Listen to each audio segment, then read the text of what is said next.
Il y a un phénomène qui me préoccupe de plus en plus à chaque semaine qui passe.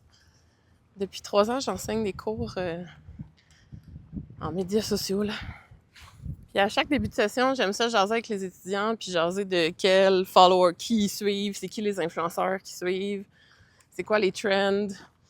Puis à chaque année, depuis que j'enseigne, il y a de moins en moins de points de repère communs.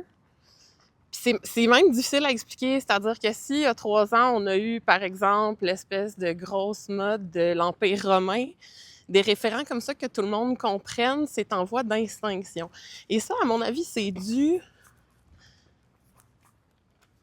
à plusieurs choses, comme, entre autres, l'algorithme TikTok, qui est l'espèce de gold standard en ce moment, que toutes les autres plateformes ont essayé de reproduire et qui, en gros, a comme effet de faire de la curation de contenu pour un seul individu puis un seul usager. Ce qui fait que les seuls points de repère culturels qu'on a, c'est des points de repère très ciblés qui nous visent nous-mêmes dans des espaces culturels ultra nichés.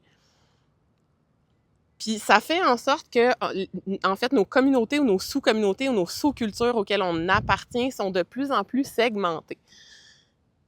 Et ça s'observe, je pense, au quotidien dans l'émergence d'une espèce de solitude au niveau de la santé mentale des gens. Ceux qui ont vu mon contenu du jour de, pas du jour de l'an pantoute, de la Saint-Jean, savent déjà que c'est une préoccupation que j'ai.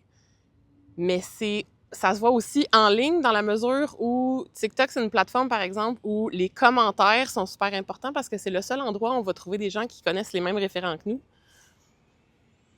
Puis je pense à ça parce qu'en ce moment, mon feed TikTok, c'est juste Marcus The Worm, puis je pense qu'il y a personne au Québec qui sait c'est quoi. Bref, vous me direz ce que vous en pensez. Moi, j'ai l'impression qu'à chaque fois que je parle de quelque chose, d'un phénomène culturel à quelqu'un dans la vraie vie, ils n'ont pas les mêmes référents que moi, puis ils l'ont jamais vu maintenant, en 2025. Vous en pensez quoi, vous autres?